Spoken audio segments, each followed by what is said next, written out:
warahmatullahi wabarakatuh. Salam sejahtera untuk semua.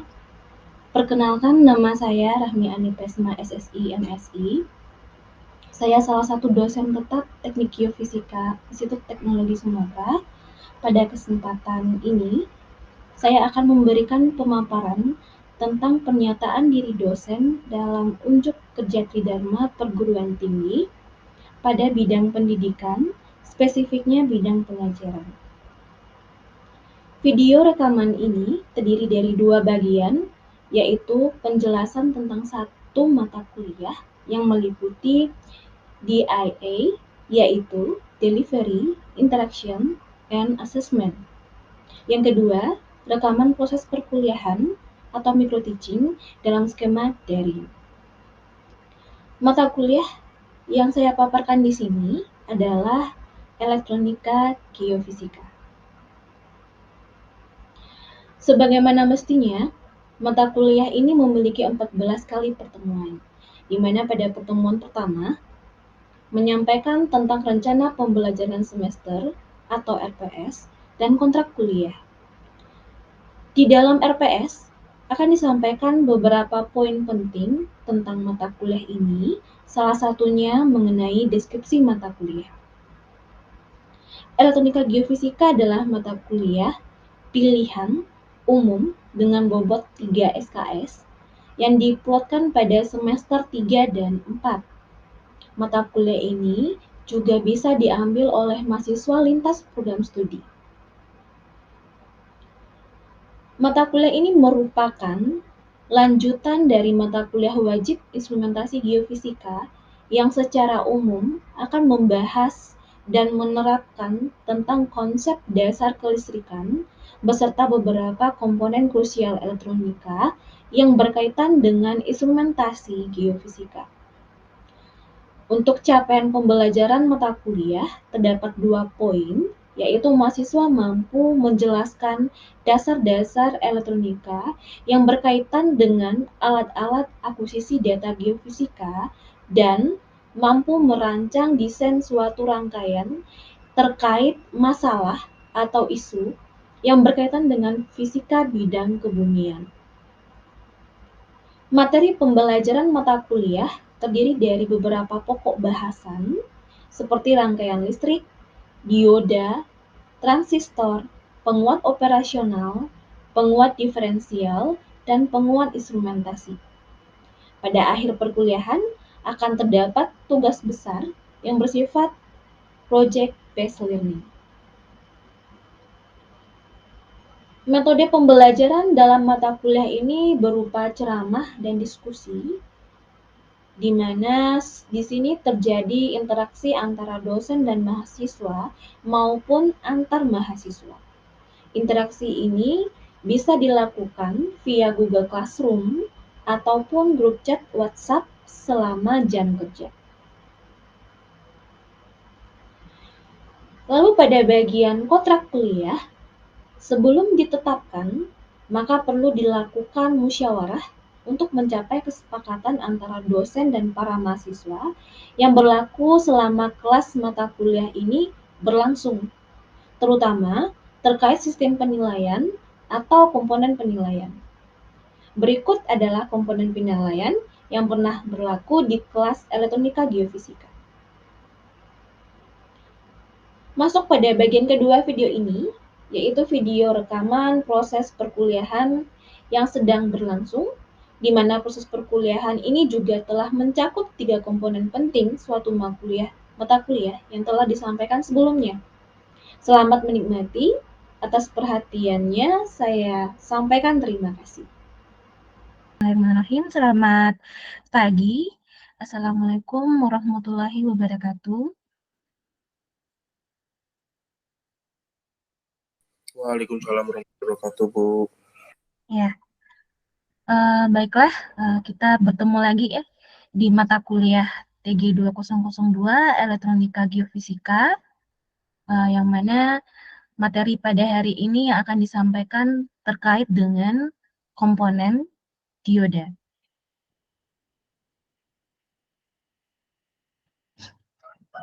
Nah, pokok bahasan dalam materi hari ini ada dua ya, ada dua pokok. Yang pertama karakteristik dioda dan kedua adalah rangkaian dasar dioda. Nah,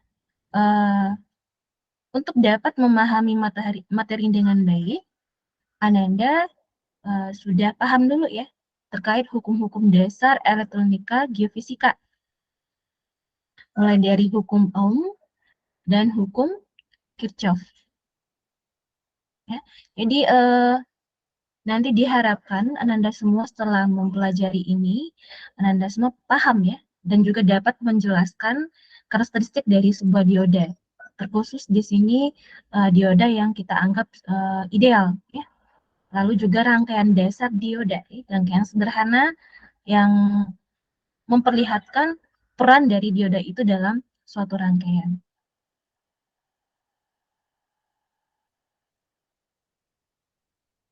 Nah,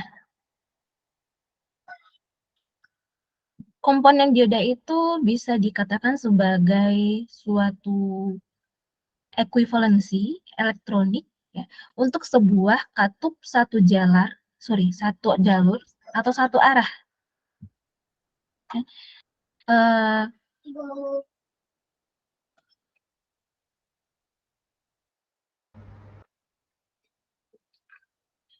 Ya, ini bentuk ilustrasi dari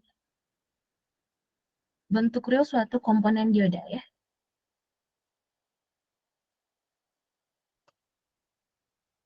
Ini ya.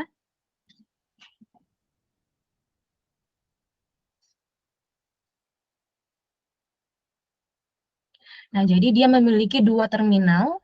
Jadi dioda itu terkenal dengan dua terminalnya ya, yang bernama atau disebut juga dengan anoda dan katoda ya. Kalau dalam bentuk real, yang mana sih antara anoda dan katoda? Jadi pembedanya itu terletak pada pita warna hitam ini, yang mana itu menandakan sebuah terminal katoda.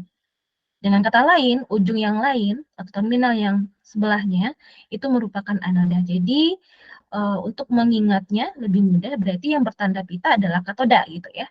Ya hanya dua terminal saja, berarti yang lainnya adalah anoda. Nah, kalau simbol secara elektronika dari dioda itu seperti gambar ini, ya, ada berbentuk segitiga dan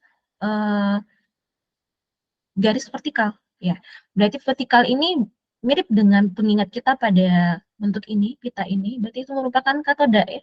Sedangkan yang segitiga triangle, kita mengingat A gitu ya, yang lebih juga sama dengan triangle, itu bagian anoda. Ya, oke. Nah, sesuai dengan perannya, dia hanya mengekang pada satu arah, maka dioda itu hanya akan mengalirkan arus ya dari arah anoda ke katoda. Jadi dari gambar yang tadi, nah dia akan hanya mengalirkan arus dari anoda ke katoda seperti ini. Ya. Tidak pada arah sebaliknya. Ya. Jadi ini mirip dengan tanda panah juga ya, triangle ini. Berarti kita mengikut arah panah. Berarti arahnya itulah yang menunjukkan arah arus yang dia lewatkan dalam satu arah dan tidak untuk sebaliknya. Ya, karena di sini seperti ada pembatas ya atau ngeblok gitu ya. Ini nggak akan lewat pada arah sebaliknya. Jadi pada arah sebaliknya itu tidak berlaku ya arah arusnya. Nah, kenapa itu yang ditonjolkan terkait pemahaman kita di dioda? Karena perannya itulah membuat dioda ini menjadi fungsional, sangat fungsional ya dalam dunia elektronika. Dia bisa sebagai penjaga arus ya terhadap komponen yang ada setelahnya, ya, setelah dia. Dia menjaga biar tidak ada terjadi arus balik ya, sehingga komponen yang dia amankan tidak rusak ya, ataupun sejenisnya. Nah,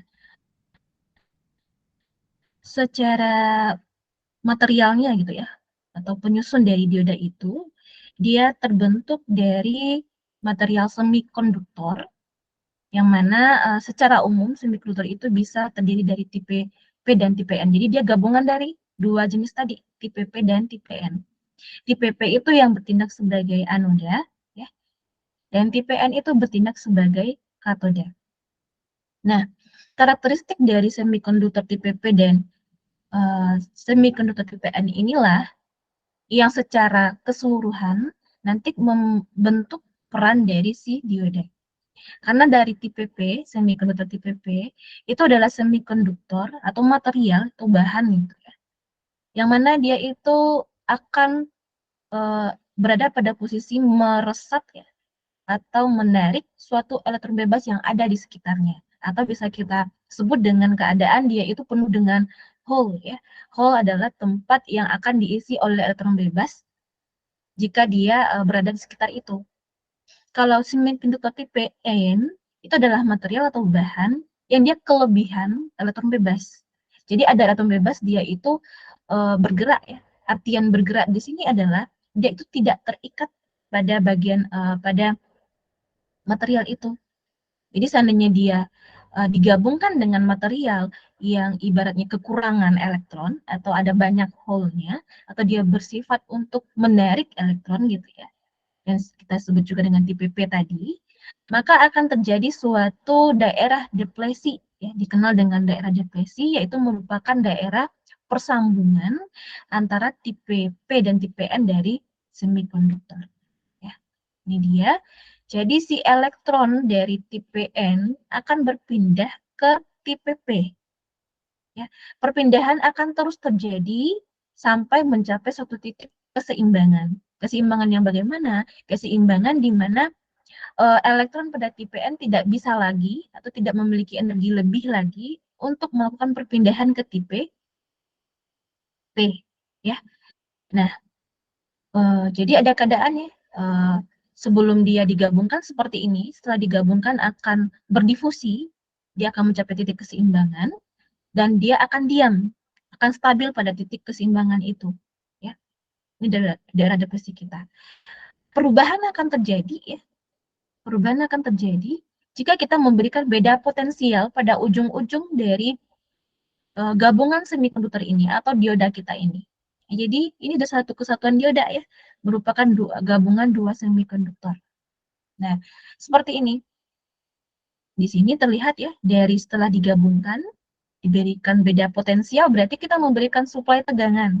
Ya, kita membuat salah satu ujung lebih tinggi potensialnya, sedangkan ujung yang lain lebih rendah potensialnya. Atau kita sebut dengan beda potensial. Beda potensial akan memberikan energi yang tadinya tidak ada lagi energi, menjadi ada energi ya bagi si elektron tipe N untuk berpindah lagi ke tipe P. Dalam artian, kita akan menyempitkan atau memperkecil luasan dari daerah depresi yang awalnya sedemikian ya, menjadi lebih kecil luasannya ya, sehingga tipe N itu akan lebih mudah untuk berpindah atau berdifusi kembali elektronnya ya ke tipe P. Dengan begitu, secara keseluruhan rangkaian tertutup ini akan terjadi arus listrik ya, aliran dari elektron. Oke. Nah, ini adalah simbol dari beda suplai tegangan kita. Yang mana kalau elektron itu berarti dari sini ya, dari sini ke sini ya. Ini arah dari elektron, tapi kalau secara teori ya, arus konvensional itu sebaliknya ya. Arus konvensional itu sebaliknya, pada arah yang sebaliknya, dari yang positif ke negatif. Tapi kalau kita kaji secara fisik ya, yang sebenarnya terjadi arah elektron itu dari yang negatif ke positif. Nah, itu ya uniknya alam, fenomena alam kita. Jadinya sebaliknya ya, dari sini ke sini. Ini arah elektron, sedangkan kalau arah dari si arus secara konvensional sebaliknya. Ya, ini arus konvensional. Tapi sebenarnya arus itu yang mana sih? Ya memang gerakan dari si elektron itu sebenarnya ya. Nah, itu perlu dibedakan ya. Beberapa referensi sudah men-start dari awal bahwa yang arah elektron itu memang berkebalikan dengan arah arus konvensional. Oke, selanjutnya, tadi kita sampai di tahap pemahaman pemberian suplai tegangan, ya, suplai tegangan pada si dioda.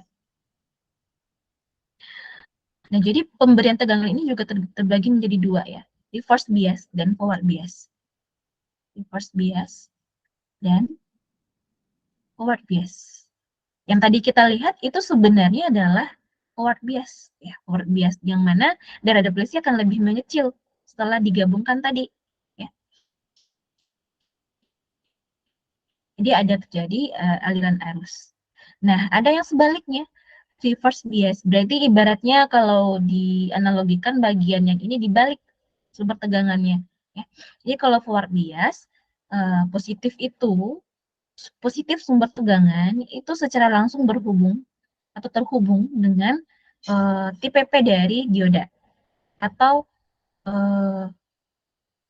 anoda pada dioda, ya, tipe P. Berarti anoda pada dioda terhubung secara langsung ke bagian sumber tegangan kita, positif sumber tegangan kita. Sedangkan yang tipe N, ya, itu terhubung secara langsung kepada bagian positif sumber tegangan. Itu adalah konfigurasi untuk pemberian suplai dengan forward bias, yang nanti memperkecil daerah depresi dan harus kita mengalir. Ada yang reverse bias, ya.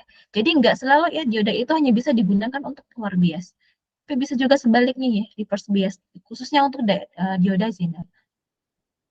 Nah, reverse bias sebaliknya berarti yang negatif sumber tegangan berhubung dengan bagian anoda dari dioda atau tipe P dari anoda dari dioda, dan yang negatif terhubung ke bagian tipe N dari dioda atau katoda pada dioda, ya. Nah, jadi bisa disimpulkan kalau yang forward bias resistansi mendekati 0 ohm. Maksudnya di sini adalah daerah depresi tadi, ya, itu bisa kita sebut sebagai hambatan dari si dioda, ya, atau resistansi, ya. Jadi dia mendekati 0, mengecil, ya. Sedangkan kalau reverse bias, maka resistansi dari dioda atau daerah depresi ini semakin luas, bisa katakan dia membesar, ya, resistansinya membesar, hambatannya membesar. Bisa sampai tak hingga, ya, karena dia ibaratnya memperbesar tembok pembatas antara si tipe P dan tipe N sehingga elektron tidak bisa lagi mengalir. Oke, Anda boleh bertanya ya jika ada yang kurang jelas, ya. Nah, ini karakteristik dari dioda.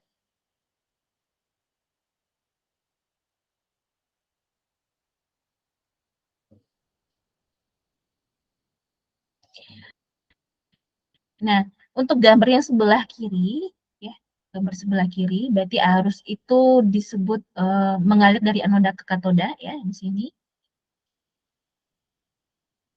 Ya, ini yang anoda, ini yang katoda. Berarti kita berada di daerah yang konduksi, berarti conduction region, berarti daerah yang dioda kita itu dapat mengalirkan arus, ya. Jadi bisa dikatakan karakteristiknya itu beberapa, dia memiliki tegangan yang melewatinya itu 0, ya. Terus arusnya bisa sangat tinggi, ya, terbatas, dan untuk resistansi forwardnya itu mengikuti dengan hukum Ohm, ya, RF sama dengan V per I. Jadi dia bertindak sebagai a source, ya. Jadi dikatakan ini ibaratnya nggak ada komponen di sini, hanya kabel, ya. Makanya disebut di sini 0 volt. Current-nya bisa berapapun mengikuti dengan rangkaiannya. Kalau resistansinya bisa ngikut dengan hukum Ohm, dan dia bertindak sebagai hubungan pendek biasa, ya. Nah, untuk yang sebaliknya, itu yang untuk daerah yang tidak terkonduksi. Berarti si dioda kita buat dalam reverse, ya, reverse bias. Berarti arusnya diibaratkan di sini nih yang dialirkan gitu, ya. Yang mana harusnya tidak ada gitu, ya. Berarti current-nya adalah 0, tegangan pada melalui dioda itu lewat semua ya, di all of the voltage is cross dioda. Jadi tegangan yang berada pada ujung, beda tegangan yang berada pada ujung dioda itu ya lewat semua ya, sama besar gitu ya. Terus untuk resistansi reverse-nya masih sama ikutin ohm, tapi untuk yang reverse dan dioda itu lag open. Berarti ini ibaratkan dia terputus nih. Ini kalau terhubung pada suatu bagan tertentu ya, ini saya analogikan seperti ini open, open, tidak ada konduksi di sini. Ini makanya di sini 0 volt untuk arusnya ya. Oke.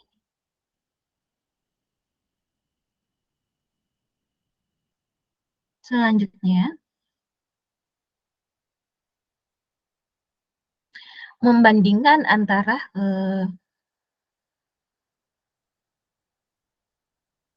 dioda yang ideal sama yang real ya.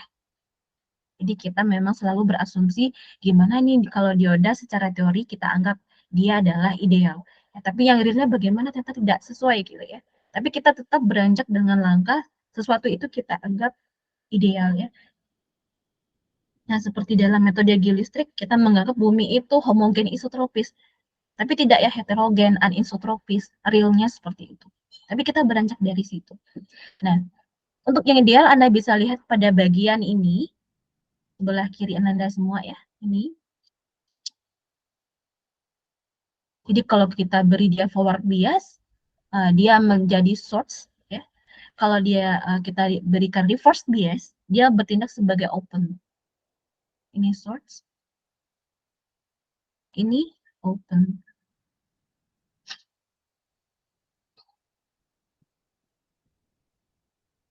Nah, kalau secara real bukan demikian ya. Kalau kita berikan forward, ya, jadi dia memiliki tegangan ambang 0,7 volt, baru dia menjadi source.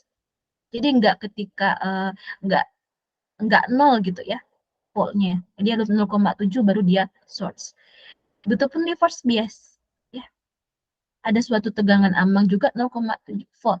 Baru dia bertindak sebagai open di sini. Ya. Jadi yang harusnya kita tepat berhimpit di bagian sini, ya. Tapi kalau yang realnya malah geser ke kanan sedikit ya, sepanjang 0,7 skalanya atau nilainya 0,7 volt. Ini adalah plot dari arus dengan tegangan. Ya, arus dengan tegangan. Oke, dasar. Ya. Tidak dasar. Anda harus paham dengan KVL atau KVL ini adalah Kirchhoff Voltage Law. Ya, Kirchhoff Voltage Law. Yang mana bisa kita bahasakan ya untuk hukum Kirchhoff pada tegangan itu memenuhi seperti ini dalam bentuk rangkaian seperti ini. Siapa sih yang bisa menjelaskan kembali pemahamannya tentang hukum Kirchhoff tentang yang bagian tegangan? Kalau yang arus, kita tahu ya, arus yang masuk ke suatu titik percabangan itu akan sama dengan arus yang keluar dari titik percabangan itu. Itu untuk hukum Kirchhoff di bagian arus. Nah, kalau untuk hukum Kirchhoff di bagian tegangan, siapa yang bisa membahasakan kembali? Boleh angkat tangan bagi yang bisa.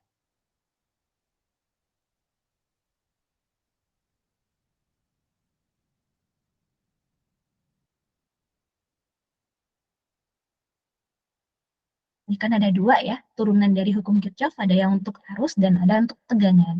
Untuk arus tadi sudah saya sampaikan bahwa arus yang masuk ke sumber tegangan, arus yang masuk ke satu titik percabangan akan sama dengan arus yang keluar dari titik percabangan itu. Nah, kalau yang hukum Kirchhoff untuk tegangan gimana? Izin menjawab, Bu. Ya, silakan Sahat. Baik, Bu. Sebelumnya izin memperkenalkan diri. Nama saya Sahat Nathanael, NIM 120120013.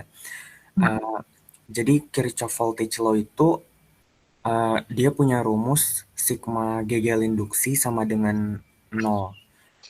Gegel induksinya itu simbolnya epsilon. Jadi sigma Gegel induksinya itu bisa di breakdown lagi jadi sigma V ditambah, sigma V itu tegangan ditambah sigma I kali R. Jadi di dalam satu rangkaian listrik misalnya terdiri dari lebih dari satu ruang atau satu loop gitu, bisa di breakdown lagi seperti biasa. Misalnya kita tentuin dulu arah loopnya kemana, habis itu nanti baru kita bisa tahu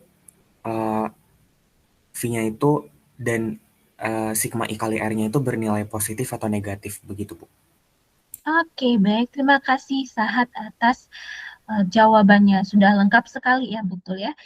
Berarti secara bahasa ya, kalau matematisnya betul, sigma V tambah sigma I kali R sama dengan 0. Artinya apa di sini? Berarti semua jumlah tegangan jatuh pada suatu rangkaian tertutup. Apa itu rangkaian tertutup? Ya, itu rangkaian seperti gambar ini rangkaian tertutup. Ya. Jadi semua tegangan jatuh pada rangkaian tertutup ini itu jika dijumlahkan akan sama dengan 0. Ya, akan sama dengan 0.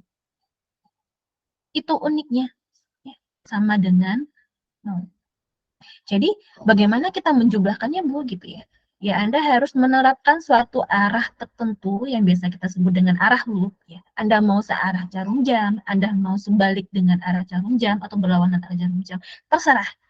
Tapi yang perlu disamakan persepsi kita bahwa ketika arah loop ini mendekati suatu bagian terminal sumber tegangan atau komponen ya, ujung-ujung komponen itu harus mengikuti ya, mengikuti itu. Nah, seperti ini adalah loopnya ketemu dengan bagian negatif dulu ya, baru yang positif dari V out, dari V0 kita di sini berarti VS juga ya. Berarti di sini min VS. Ini berarti bisa ngikut lah ini ya, karena dia bertemu dengan positif, ini positif, ini negatif ya. Ditambah I kita, ini dia I-nya, dikali dengan RL ya. Terus ini kita tahu untuk dioda yang anoda itu adalah positif ya, karena dia adalah tipe P. Sedangkan untuk katoda itu negatif. Ketemu lagi di bagian yang ini untuk anoda. Kalau yang ini ketemu bagian ini, terus saya bedakan saja ya, biar warnanya kontras. Ketemu pertama dengan ini, dan yang ini ya. Untuk masing-masing 3 komponen ini. Ini yang paling sederhana. Berarti ini tambah dari siapa? VD kita, VD dari dioda. Ini dijumlahkan semua komponen tegangan jatuh pada semua komponen kan sama dengan 0. Atau bentuk lainnya ini. Oke. Bu, nanti ada percabangan lagi di sini, misalnya ada komponen tertentu, misalnya gitu ya. Itu boleh, nggak masalah. Tapi Anda bertemu dengan titik percabangan, nggak lagi dengan KCL, Kirchhoff Current Law ya.